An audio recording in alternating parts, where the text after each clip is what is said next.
mbokk yi xaritu téléspectateur Mbour TV yi ñuy seetaan tey nag maa ngi fii ci stade bi B52 di Bombardier woote tey fii ci biir stade bu Mbour fas yéene nag waajal le 28 ak kan Eumeu Sène waa Petite Côte bi nee nañ guddi guddi Mbour Eumeu Sène nee na du yomb parce que nee na bëre bi fas yéene koo bàyyee kenn waaye Bombardier nee na guddi guddi Mbour ba tax na Bombardier woote tey fii ci biir stade bi fas yéene defante dernier tàggatoo ak ñi nga xamante ne nii mooy ay fansam dama leen di bàyyi rek ngeen xool ambiance bi nga xamante ne nii moo nekk ci stade bi ma daal di xool supporters yi nan la ñuy préparer li nga xamante ne nii mooy stade bi sama caméraman ay ca ñu dem ñu xool ambiance bi nga xamante ne nii moo fi am tey ñu daal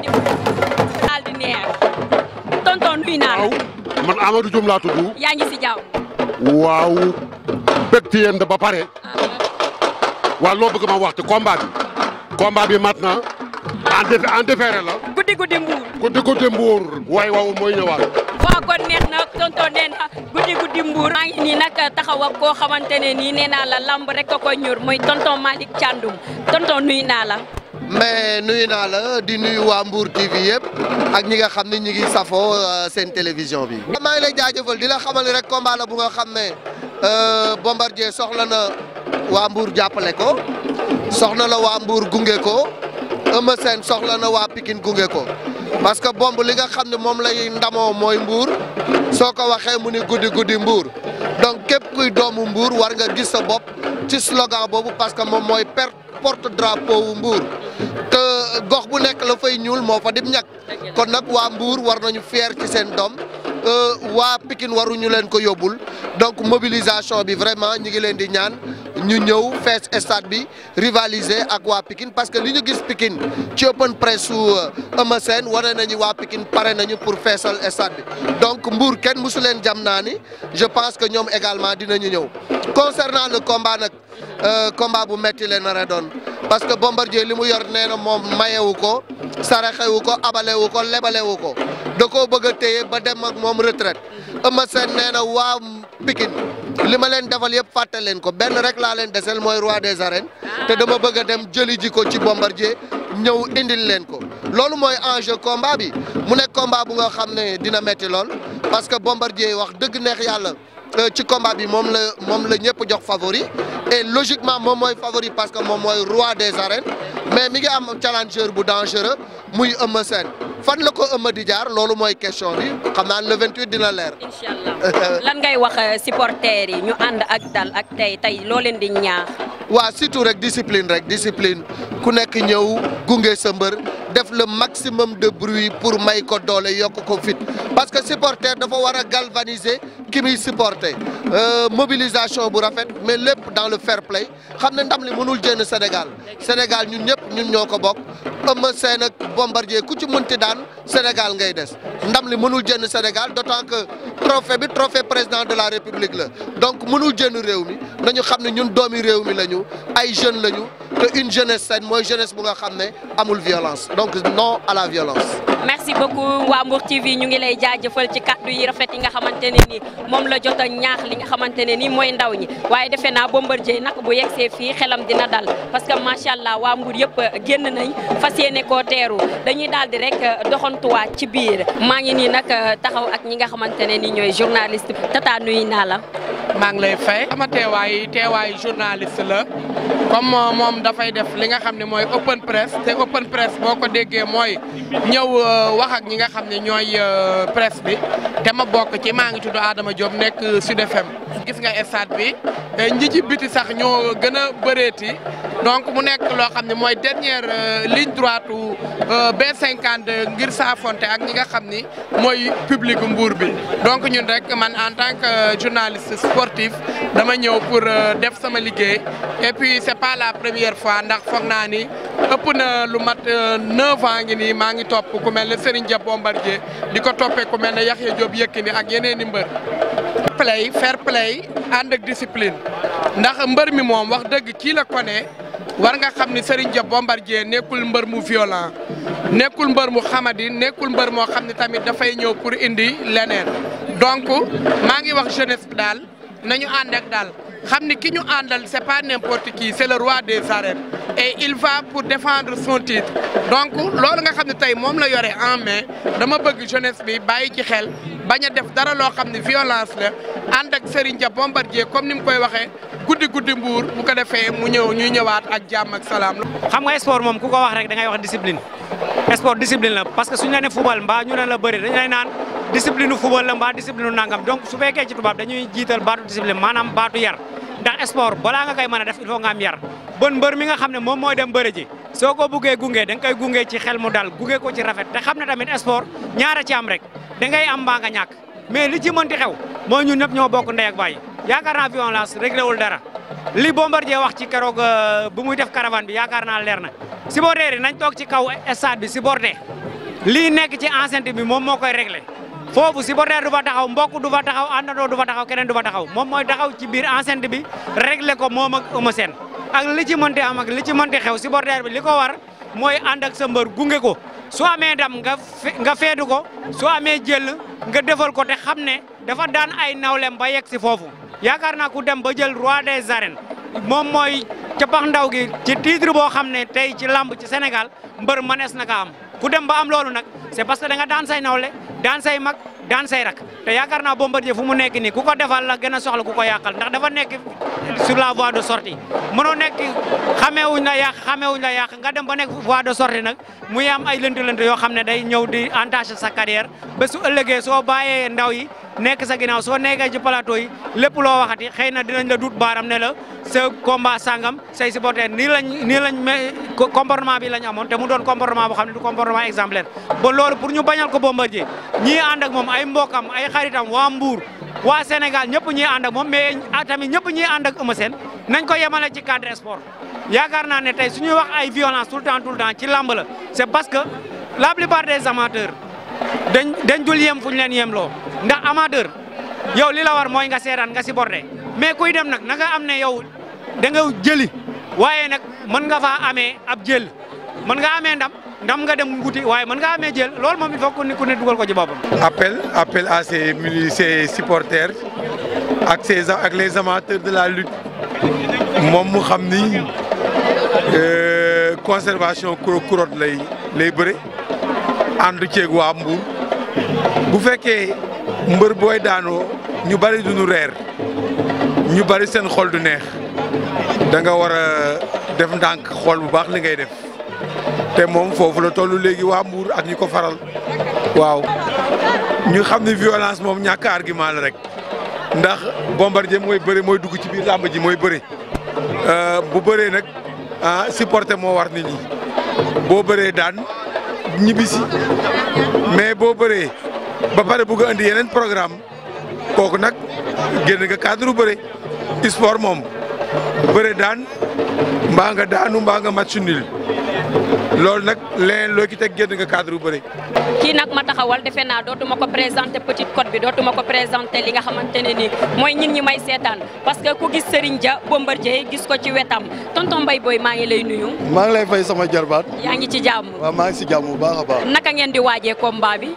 waaw comme d'habitude rek comme ni ñu doon waajee yeneen combat yi parce que nit boo nekkee si dara ba toll si âge bu bëgg koo génne loolu doonatul gan si yow. kon da di combat bu mujjee rek gën a bees mais comme ni ñu doon waajee yeneen combat yi rek noonu lañ koy waaje mais man li ma jaaxal mooy Eumeu Sène nee na dafa fas yéene ñëw jël li nga xamante ne mooy roi des arènes bi yóbbu ko Pikine nee na moom day nangu moom nee na da koy nangu far force man loolu moo ma jaaxal te fi mu toll nii man li ma fi gis dal na sama xel. xam nga li gën a bon si àddina mooy sax xami ta sexoo naxoo kenn sa bopp ngay nax sax xami ta sexoo. te sexoo dara. waaw sa bopp ngay nax wala nga dee xiif boo ma Eumeu Sène bu ne day ñëw nangu si roi te roi bi nag nañ def si xelam ne dañ ko yoroon mu rëcceñu te biñ koy jël boobu ñu ngi am 22 ans xamuñu woon li ñu yor mais bi yàlla defee sutura rek bañ jotaat ko ba téye ga am na lu ko Bombardier wax nee na ko lii ñu la yónni da nga fekk am ku si boofu daa xamul nag fi ñu waxee moom. li ñu la yónni dafa fekk nga am ku ci boof waaw te dañ koo yónni pour mu jël si ko. mu jël si ko waaw est-ce que ki ci boof moom mën na koo yëg.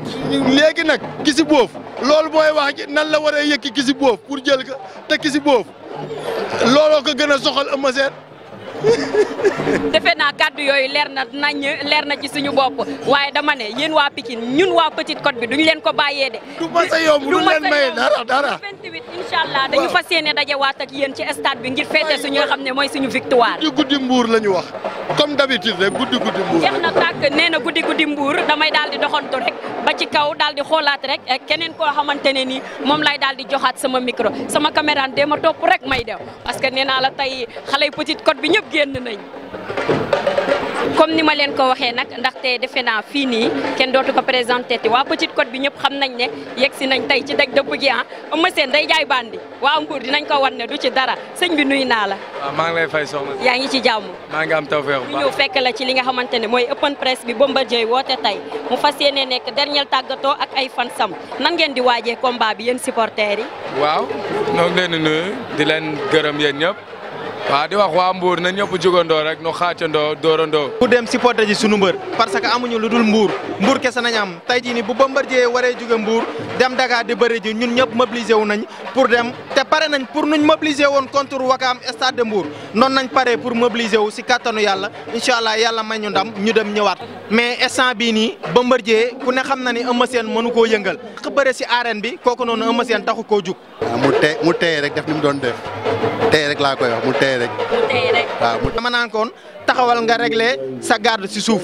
parce que Eumeu Sène pour man amul lenn lu mu mën a bëree lu dul si suuf tànk yi lay jéem a yoot te bu jàppee tànk yi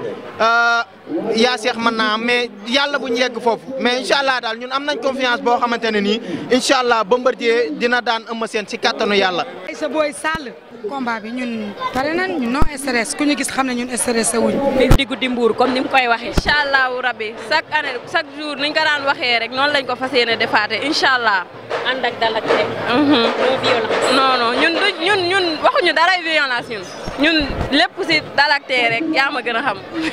waa jeex na nee na lépp ci dal ak tey kon noonu lañ koy defee rek ba le 28. préparation bu baax sax nag di xaar ndam rek la ñuy xaar. lan ngay wax Bombardier tey. di ko wax rek ne ko bul kii bu mu yàkkamti dara na def ndànk rek te xam ne moom daa bari ñu topp ci ginnaawam ñi mu amee ñu ko supporté noonu lay amee ñu séntu ci moom naka su dul noonu ñu koy wax mu def ndànk rek yàkkamtiwuñu dara na dem rek jëli indi te xam ne loolu lañ ko sant guddi Mbour gi daal dañoo bëgg mu dàbbali ko. mais Eumeu Sène nee na day foqati roi des arènes de. Amadou dara ama fi mu ne nii day tiit di wax faalewuñu ko ñun taxuñoo jóg. daa commencé wax nekkul instant yi. loolu Eumeu li mu bëgg xëy na bombu tamit nee na moom du ko may te du ko jox parce que nee na dafa neex te du ko delloowaat kon boog jàpp rek ak góorgóorlu rek ñu ñaanal ko yàlla rek mu am ndam ci kàttanu yàlla. ñu ngi lay jaajëfal. c'est mooy mu dal rek bay yàkkamti quoi bon bu defee ndànk rek incha allah ndam li dina ñëw Mbour waaw loolu laa koy conseillé na dal rek may yàq. bon ñu dem ak seen xel rek ñu dem ak seen xel bañ a ànd ak xadar lamb dafa bëri seytaane quoi waaw bu ñu ànd ak seen xel rek ni ñu si génn waaw. merci beaucoup ñu ngi lay jaajëfal. ok merci. dégg ngeen li nga xamante ne loolu aussi la fi ñuy jot a wax damay daal di rek xoolaat keneen koo xamante ne ni moom laay daal di dékkaat li nga xam ne mooy sama micro dama fee gis nag sama xarit bi moom dama koy daal di ñëw rek jox li nga xam ne nii mooy sama micro lay may sa nuyu naa la. waaw mais Aïda namu naa la. yaa ngi ci jàmm. waaw maa ngi ci jàmm. ñu ñëw fekk la ci open press bu Bombardier bi lan ngay wax Serigne Dia Bombardier yi. waaw ñoo ngi kontaan ci liggéey bi yaa ngi koy teg ci yoon quoi. maa ngi ànd ak sama mafia bi nii quoi xam nga ñun moom xam nga pare nañ quoi Bombardier moom pare na quoi instant bii nii. mais Eumeu Sène nee na dafa fas yéene ñëw fukkati li nga xam ne mooy roi des arènes bi. waaw mais Eumeu loolu la yaakaar rek loolu la yaakaar parce que Bombardier moom ci lu wóor la toog moom te xam nga ñun moom xam nga duñ dellu ginnaaw quoi waa Mbour mafia baa ngi nii duwa ngi nii so li may wax Pikine mooy lan mooy Mbour fi amul ragal te roi bi instant bi koo bëgg a jël da ngay dem ginnaaw géej xeeru géej foo leen denc roi bi këri kaw il faut que dem këri kaw waaw nga da koy jël roi bi te xam nga duñu ko may dara Eumeu Sène wax ko ñoo ko dànq fee bu bëree ñu duma ko bu xeexal ñu duma ko mais moom nee na dafa fas yéene fukkati roi des arènes bi. mën ngaa fukkati ndax ñu noo pare fépp waaw du pousse du passe doon la guddi Mbour Mbour waaw waxal waaw Baye Fall Bombardier yaa ngi nii toog ñoom nee nañ guddi Mbour nee nañ nañ nag mag lu ko yëngal lu ne la ko yëngal la ko ëpp doole parce que mag jógam yombul ñu ñëw fekk fi suñu papa yi ñu toog fas yéene ñëw dooleel ki nga xamante ne nii mooy Bombardier papa maa ngi lay nuyu. yaa ngi ci jàmm bu baax. ñu ñëw tey ci open press bi nga xam ne moom la Bombardier woote fas yéene def li nga xamante ne mooy dernier saafantoo ak ay fansam lan ngay wax Bombardier en tant que kilifa. ñaanal ko mu di am victoire rek ñaanal ko mu am victoire rek bañ a gaawantoo bëree mu def ko ndànk-ndànk rek li mu bëgg dana ko am incha allah. mais Eumeu Sène nee na dafa fas yéene fukkati li nga xamante ne ni mooy roi des arènes bi. loolu du yomb. loolu du yomb. du yomb de. du yomb. parce que kim ko siqal la tamit. du yomb waaw du yomb moom. supporté ko rek. ak bëgg ko. ndax li ma dëkk Mbour. ku dëkk Mbour ku ne war ngaa naan Bombardier. war nga koo faral war nga koo supporté. loolu mooy suñu bëgg. lamb ji moo ñu ciy bëggal ñun. daan mu daan rek incha allah. mu daan rek. waaw. daan ko bu baax a baax. sant na bu tëfee. ñu ngi lay jaajëfal. xanaa mu tey toog di diglu boppam moom comme moo ama seen a bëgg moo yor li ama seen bëgg mu toog di ko diglu ba muy ñëw fekk si ko mu defal ko li mu koy defal ñoo ngi koy ñaanal ndam lu sedd guy ci. waaye Eumeu Sène nee na dafa fas yéene fukkati li nga xam ne mooy roi des arènes bi ci Bombardier. mun ta nekk loolu yombut loolu dégg ko gën a wóor gis ko waaw. léegi daal Bombardier na ànd ak dal ak tey rek. ànd ak dal ak tey rek toog di ko xaar ba mu ñëw. waaw na ko toog xaar ko ba mu ñëw mu am li mu bëgg. incha allah tey nuyu. allez ziar. yaa ngi ci jaww. sa teewaay tey fii lan moo ko waral. pour accompagner le B52 rek ak ñu Mbour lañ dëkk le B52 bi lañ am foog ñu ñëw accompagner ko ci bésam bi mu am le 28 ak Eumeu Sène. ngay wax Bombardier parce que Eumeu Sène nee na dafa fas yéene fukkati roi des arènes. man Bombardier amul ma koy wax ndax wóolu naa ko dafa ñoo dafa dara suñu xel ñun waa Mbour Eumeu Sène kay laay waxal ay mboqam ñu waajal ko Eumeu Sène laay wax waa Pikine ñu waajal ko le B52 lay dégal de Bombardier na laaj boo ki bal ba waxal mu laaj Tyson magam kon daal guddi Mbour du ko defat guddi fii mais roi des arènes du dem fenn fi lay dem Eumeu Sène na pare daal di jàll ci keneen rek daal di koy laaj soxna si maa ngi lay nuyu. maa ngi lay fay. yaa ngi ci jàmm. waaw maa ngi sant. mais Eumeu Sène nee na dafa fas yéene fukkati li nga xam ne mooy roi des arènes bi ci Bombardier est-ce que loolu dina yomb wala yéen waa Mbour di ngeen ko may. Eumeu Sène xam na ne loolu waru mën a nekk sax loolu da koy xalaat nii rek mais loolu mënta nekk ni ñu def ay moroomam rek lañ koy def xiir gi da koy dal waaw du yomb combat bi du sax yàgg ñun suñu mbër dañ ko wóolu bee. ñaata minute nga xalaat ne moom la combat bi am. defee 5 minutes bëri na waaw. kon daal 2. waaw 2 minutes ku xef doo ko gis. ñu ngi koy waaj moom vraiment combat moom ñu ngi koy waaj bu baax a baax mais Eumeu Sène moom day wax li mën a nekk moom xam na ne mënul Bombardier dara mënul ko dara te Bombardier day ñëw bëpp ci kawam coow li jeex. mais dafa mel ni da ngeen a tiit de yéen supporter. non ñun instant bi zéro stress la ñuy doxee amuñu benn stress ñun. moo xam ne Bombardier day bëpp ci kawam coow li jeex. loolu samedi dina leer. waaw dina leer incha allah. loolu la. moom de fi mu toll nii mu ngi dund lamb ji à 100% daa mel ni yow ñi am stress bokkoo ci. non bokkuma ci stress bi ginnaaw bu ñu sant yàlla julli ci yonent bi ñun dañoo bëgg lamb moo tax bu lamb tollee fii ñu am ku mel ni Bombardier dañ ciy kontaan am ci sant di ñaan yàlla nag ndam li ñëw ñu defaat lu mel nii ndax xam naa ne Eumeu Sène duñu jaar fenn. Eumeu Sène nee na day foqati roi des arènes. non loolu wax ju yàqu la Eumeu Sène ñun ñoo ko mën moom fi mu toll nii bi mu tëddee du nelaw xamul fu muy jaar mbaar da kaa wër loolu dafa leer bu deful nànk nag dina am problème non day am problème non xëy na da koy dal du caaxaan. mais gis ngeen nag li nga xamante ne nii ambiance bi nga xam ne moo fi nekk parce que Serigne Dia Bombardier yegsi na moto yaa ngi ko dar oto yaa ngi ko dar ñëpp a ngi ko escorté wane na ne xale yu Mbour yëpp pare nañ te ñëpp dañoo mobiliser wu takku nañ nag ba toll fi mu toll nii ba mel ni naanaa dama ne yéen waa Pikine du ngeen ci dara laa la wax Bombardier bu dalee seen kaw di ngeen xam ne coow li lépp dëgg la ci kanam tuuti rek.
lamb parce que waa Mbour ñëpp mobilisé wu nañ génn fas yéene jàppale ki nga xamante ne nii mooy Bombardier Serigne Dia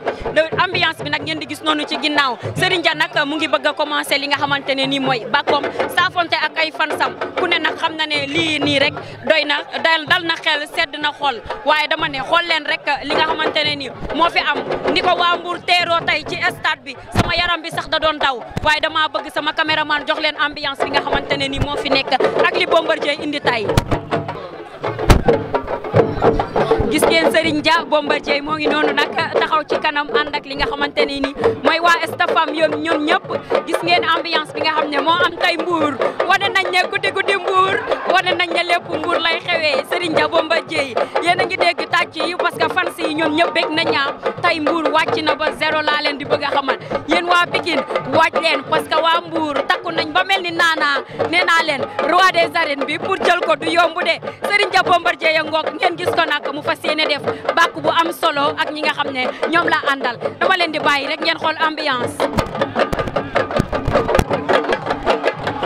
waaw dama ne waa Mbour a ngi yëngu Mbour a ngi wàcc ba zéro yéen waa Pikine waaj leen de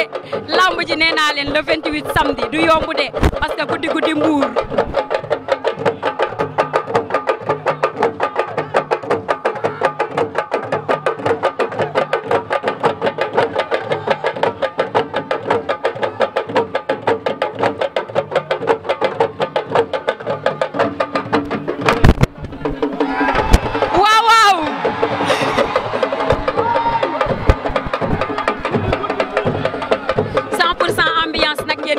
lii nag mooy lamb fair play amul xeex amul xuloo Mbour non violence la ñu wax.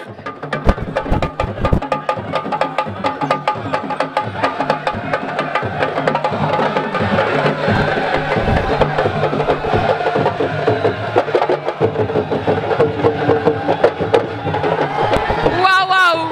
de gis ngeen li nga xamante ne nii moom la Bombardier indi tay defe naa ne tay ku sa yaram dawul rek doo góor dégg nga nee na guddi Mbour. waaw fii Bombardier ko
gërëm waa Mbour nag di gërëm waa Mbour bu baax a baax parce que man dama seen fay waaw ndax maa ngi ñoom bon doomu Mbour laa juddoo fi yaroo fi màgge fi sama lépp nekk Mbour bu saison bi xasee ubbi bon damay nekk sama liggéey rek que ce soit ma am combat ma ñàkk combat damay nekk si liggéey bi combat yi boo seetee traîné na presque 2 ans nit ñi di ko doon waxtaanee fu nekk am naa benn combat si diggante bëre naa ko yàlla may ma si ndam may préparé combat bi incha allah dinaa ko waaj comme ni may waajee combat lépp lu si wat incha allah dinañ ko dem soobee yàlla. fii la ñu toogoon ma wax ko fii la ñu ñëwaat tey ma waxaat ko xam nga damay wax li ma bëgg xam nga tout le temps su ma ko waxee dafa am baat ma si teg man li ma bëgg laay wax maanaam sama ambition bi ma am mais dafay ñaan yàlla kattanal ma mais xam nga tey Sénégal boo nee lii laay def dañ naan wax na ci place yàlla bon man li ma bëgg mooy tey dem retraite yóbbaale couronne roi des arènes et yàlla na ma yàlla kattanal yàlla mi am doole may ma kàttan ba loolu ma réussir ko incha allah. pare loon ba heure bi moom bu yeboo nga xam ni dootoo pare parce que combat bu ñu waaj ay mois ba mu des ay 3 jours 4 5 moom préparation xajatu fi moom pare rek moo fi nekk bon li ma daan yëg yàlla di ma may ndam est-ce que yëguma sax lu raw si combat bi. man dépassé naa fi ma amee pression parce que li ma la wax rek instant bii nii li nga yor la ñëpp soxla. bon combat la boo xamante ni pression peut-être si moom lay war a ëppee parce que moom moo soxla man maa ngi xaar rek moom moo soxla na ñëw jéem a wut si rek. ay supporter bariwul. samedi si guddi werante bee xuloo bee yooyu jarul bu leen daan wax seen waay bu samedi si guddi nañ ko woo ne ko lan nga waxoon na nga waxoon delluwaat si. waaw pare nañu lépp dañoo nekkoon si suñu ruq di liggéey bëri naa ak mbër yu toll comme moom bëri naa ak mbër yu gaaw comme moom. bëri naa ak mbëri ko ëpp bëri naa ak mbëri ko gën a tuuti non moom moo soxla moom mooy xool rek ñaata temps la bu fekkee ni ñëw na mënu koo jël ma delloo buum sa boy ga rek delloo buum sa boy xam dégg wolof. maanaam bu ñëwul la wax bu ñëwul nag nooy def yow. waaw dama koy xaar comme moom moo soxla naa ko xaar rek. ah non Eumeu gaynde la Eumeu day xeex day bëre day def lépp combat am du soof sama combat man ta soof loolu façon de parler mais combat mën nañ bëri combat bu neex nag. lamb léegi xale yu ndaw yi sax si mbedd mi. dama ne ñoo dàq bëri mbëri combat bu ñëwee ñoo koy décortiquer avant combat bii ñëw man du ma waaj ni mbër mi lii lay def li muy préparé moom ak ay mbokkam stafam ñoom la man li may préparé ak sama staff man loolu laa gëm. waa ni day màgg nag xam nga bu njëkk dama doon sous-estimer adversaire dama ko doon xeeb mais loolu jeex na bu yàgg amatul benn adversaire bu doon sax 50 kilos dootuma ko xeeb dama ko jox cër bi mu moom et puis liggéey nag parce que nit dafay am foofu ba ma tollee. da nga si am expérience da nga si màgg foofu laa tollee sant bi. gunge bi yëpp lañ lay wax mooy mbër liñ ñu tàmmaloon demal daan ñu defaat combat ñibbi si. incha allah rabbi yàlla nañu ko yàlla defal. amiin waay ñu bëree combat bu sedd guy. di gërëm nag Malick dafa am benn groupe WhatsApp. boo xam ne ñu ngi tudd Bombardier sunu mbër. ak waa Mbour justice. ah lamb la parce que ñun bu ñuy dem dañuy préparer lépp bëri dóor la ñu wax boo ñëwee gis ni. man nga dóor mu daanu boo gisee ni jàpp daan moo fa gën a jekk nga jàpp daan maa ngi koy ñaanal wér ba jour ji mu ñëw rek ma daan ko jël bu sedd guy incha allah rabbi li ma daan wax rek bëri dóor moom tout est possible kuy bañ ñu dóor la bul def bëri dóor parce que da ngay entraîné muy entraîné te lu ndaw mën na la laal nga dem médecin del siwaat donc loolu suñu ginnaaw la nekkoon ay bu njëkk boo ko laalee mu mer nangam loolu moom état booy la woon mais léegi moom waaw boo ma jéem màgg moo fi ne. poids bon man je crois que dama wàññi poids xaw ma. waaw wàññi nga moom. waaw xaw ma nag lu nit ñi gis mais man sama xalaat dama liggéey sama yaram ba dama wàññi poids bu baax donc kon gaw ma ni am naa poids bu may empêché def dara quoi. waaw aw ma problème mu condition physique parce que maa ngi ak sama waa équipe bi amul dañ may wër contact loo ma ba may raam ba dootuma man dara xam nga kuy wër di bëri ay nit ñu bari kon benn nit mënu laa sonal. côté boobu moom wax dëgg yàlla ma si benn xel ñaar bu yàggee baax na bu gaawee. maa ngi gërëm suma maire Fallou Sylla maa ngi gërëm Siré Ndiaye Issa Sall daf ma woo gërëm ma ñëw xam nga def teranga mobiliser ay car yëkkati teranga joxe di sama frère ñu ngi koy ñaanal bu baax sa Issa Sall. ndax Mbour ñoo bokk ndey bokk baay comme 100% Pikine du ma mais 100% Parcelles 100% Mbour dafa war a mën a am. moom mooy suñu mag rek te moom moo xewle quoi tey dañ na nit bu fekkente ne écurie yi fi nekk yëpp moom moo leen jur kooku noonu yaay jooju bés bu soxlaa wala baay boobu ñëpp war nañoo delluwaat dem jàppale ko si bisam yëkkati flambeau bi taal ko ba mu tàkk kenn ku ci nekk gis sa bopp. dafa yor loo xamante ni Mbour ñoo ko soxla tey damay ñaan yàlla ñu dem bañ naan nañ leen créé waat beneen roi des arènes ndax bi fi jot a jaar moom yàlla def na Bombardier yóbbaale na ko. waaw c'est que mbërëm nag li ko xaw a doy waar mooy day naxe chaque jour parce que à chaque fois da ngay yaakaar ne tey jii Bombardier bu ko diw mi jàppee ci wàllu bëre da koy daan te combat boobu boo xeful ci bëre la koy daane. parce que tey dañ la bëre Yékini doon na ko wax ne su mën a bëreem bala ko ñu doon xam ñu tëgg ay combat simple moo dal Bombardier ku yeew ay nag jël ay saaku ceeb jël lu nekk ci làmb kooku tey du doole moo la bàyyi ci làmb. bala ñu koo gëm nag boo moytuwul Eumeu Sène mi ci bëre lay daanoo bëre bu ñàkk fayda. waaw personnellement damay wax tiit wala ragal ñàkk gëm yàlla suñu borom la ndax boo gëmee ne yàlla mooy bu non tiit amul xam nga tiit amul ñun yàlla dimbali ñu mosuñu dund pression ci dara te aussi Bombardier boo ko ngéem ba yomb ko ci làmb doo dund pression parce que aussi yàlla def na ne moom du tiit. ñaata kaar ngeen fas yéene yóbbu. incha allah pare nañ pour yóbbu 150 kaar. surtout ñun Mbour moom ku ñu xam ne ñun non violence la ñuy dundee ñun waa Mbour ku ñu xool rek xam ne ñun loolu la ñuy dundee te maa ngi koy gën a ñaax tamit xale yi nga xamante ne ñooy dem nañu dem si jàmm si non violence dem daan si jàmm ñibbisiwaat si jàmm. allah rabbi bëgg nañ fay jógee 9h 9h la ñuy tase si buntu stade Caroline Faye bii kaar yëpp fi la ñuy tase ñu départ Dakar. incha allah pare nañ pour yóbbu 150 kaar. Bombardier premier combat bi mu bëree ba bi mu mujjee bëree ci stade bi yëpp fekk naa ko damay taal sama oto paas dem toog ci tribune yi seetaan ko